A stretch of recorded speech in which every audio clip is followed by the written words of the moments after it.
नमस्कार, मैं सावित्री चंदेल उर्फ साई आंटी स्वागत करती हूँ आप सभी का अपने इस YouTube चैनल पर। आज हम बात करते हैं धनतेरस की। धनतेरस कई बातों से जुड़ा हुआ है, ये किसी एक देवता से जुड़ा हुआ नहीं है। आप सभी जानते हैं कि समुद्र मंथन के समय 14 रत्न प्राप्त हुए थे और उन 14वें रत्न के रूप में धन्वंतरी जी अमृत का कलश लेकर अवतरित हुए थे। वो वैद्यराज हैं, तो ये त्यौहार चिकित्सा से संबंधित हो गया। यमराज जी का दिया जलाया जाता है, इसे यम दिवस भी कहते हैं, तो ये यमराज जी से भी संबंधित हो गया। और दीपावली का पूजन आज से आरंभ हो जाता है, इसलिए ये दीपावली से यानी कि लक्ष्मी गणेश की पूजा से भी संबंधित हो जाता है। दूसरा,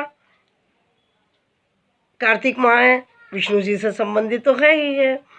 तो इस प्रकार इस दिन धन्वंतरी जी की, यमराज जी की, लक्ष्मी कुबेर जी की, गणपति जी की, विष्णु जी की, सभी की पूजा का दिन है। कार्तिक माह के कृष्ण पक्ष की त्रयोदशी को ये धनतेरस का पर्व मनाया जाता है। इस वर्ष ये 12 तारीख बृहस्पतिवार 2020 को मनाया जाएगा। इस संबंध में थोड़ी चर्चा करते हैं, क्योंकि पौराणिक कथाएं कई हैं, लेकिन अगर सभी एक साथ हम इसमें करेंगे तो वीडियो काफ़ी लंबी हो जाएगी, इसलिए हम थोड़ी थोड़ी करके एक एक विषय पर चर्चा करेंगे। पहले मैं चर्चा करती हूँ यम दिवस या यमराज का पूजन आज के दिन क्यों किया जाता है। एक बार यमराज जी ने पूछा अपने दूतों से कि जब तुम पृथ्वीलोक पर मृत्युलोक में किसी का प्राण हरण करने जाते हो और आत्मा को लेकर आते हो, क्या कभी तुम्हें बहुत दुख तकलीफ हुई, तुम्हारे हृदय में करुणा जागी? दूतों ने कहा कि नहीं महाराज, ये तो हमारा कार्य है, हम तो आपकी आज्ञा का पालन करते हैं, हम इन दया करुणा से बहुत दूर रहते हैं, क्योंकि ये हमारा कार्य है। यमराज जी समझ गए कि ये दूत मेरे भय के कारण अपने हृदय की बात को निसंकोच नहीं कह पा रहे हैं। उन्होंने उनको अभयदान दिया दूतों को और कहा कि नहीं, मैं वास्तव में ही जानना चाहता हूँ, क्या कभी कोई ऐसी घटना प्राण हरण के समय आपके सामने आई जब आपका हृदय दया से भरा हो या करुणा आपके हृदय में आ गई हो, तो मुझे निसंकोच होकर के बताओ। तो दूतों ने कहा कि महाराज, एक बार ऐसा हुआ था। तो यमराज जी ने कहा कि वो मुझे पूरा वृत्तांत सुनाओ। तब ये कथा उन्होंने बताई कि एक हंस नाम के राजा थे। वो शिकार करने के लिए गए और अपने साथियों से जंगल में भटक गए, और भटकते भटकते वो दूसरे राज्य की सीमा में चले गए। उस राज्य के राजा का नाम था हेमा। हेमा ने राजा हंस का बहुत स्वागत किया। उसी दिन उनके यहाँ पर पुत्र का जन्म हुआ था, और जब पुत्र का जन्म हुआ तो आप जानते हैं कि पहले जब राजा महाराजा थे तो उसी समय पंडित पुरोहित आकर के उसकी पूरी कुंडली बनाया जाया करते थे। वैसे तो आम सामान्य लोग भी बनवाया करते थे, पर राजाओं के यहाँ तो ये विशेष हुआ करता था। तो पुरोहित पंडित वहाँ पर आ गए और उन्होंने जो भविष्य बताया उस बालक का, हेमा, राजा हेमा के पुत्र का, जो उसी दिन जन्म हुआ था, उन्होंने कहा कि जब इनका विवाह होगा इस बालक का, तो ठीक 4 दिन बाद इनकी मृत्यु हो जाएगी। अब सब बड़े परेशान हो गए सुन करके। तो राजा ने क्या किया कि उसकी व्यवस्था ऐसी जगह पर की गई जहाँ वो ब्रह्मचर्य का पालन कर सकें और किसी स्त्री की छाया भी उनके ऊपर ना पड़े।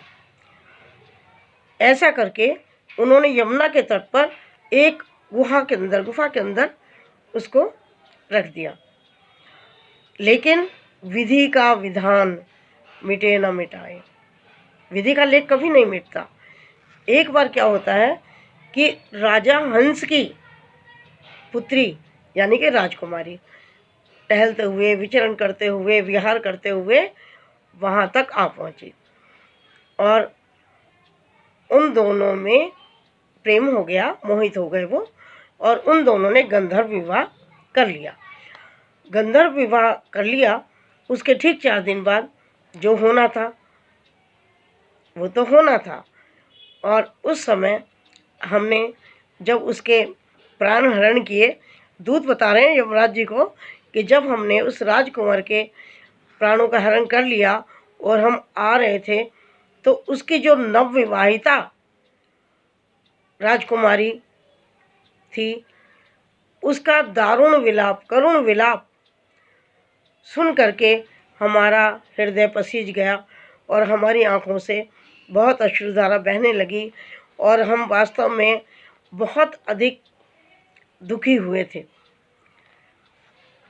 तो उसी बीच एक दूत ने फिर साथ साथ ही यमराज जी से पूछ लिया कि महाराज, ये विधि का विधान है कि हमें ये अप्रिय कार्य करना पड़ता है, पर क्या ये जो असमय मृत्यु होती है इससे बचने का कोई भी उपाय नहीं है, जो ये अकाल मृत्यु होती है?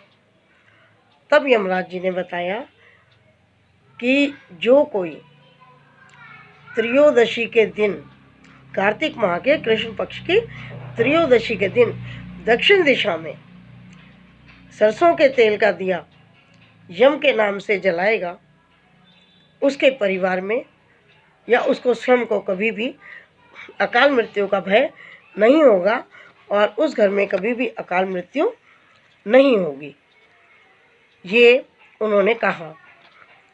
तो तभी से ये परंपरा चल गई कि शाम के समय सभी लोग हिंदू परंपरा के अनुसार अपने मुख्य द्वार पर नीचे धान्य रख के उसके ऊपर एक बड़ा सा दिया जला देते हैं, जिसका मुख दक्षिण की ओर किया जाता है और वो यम का दिया रात भर जलता है।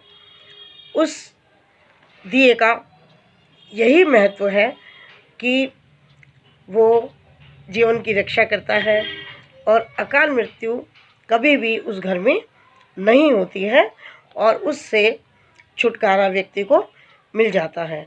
तो जिस घर में इस दिन त्रयोदशी के दिन, धनतेरस के दिन यमराज जी की पूजा होगी, यमराज के नाम का यम का दिया जलेगा, वहाँ पर कभी भी अकाल मृत्यु का भय नहीं रहेगा।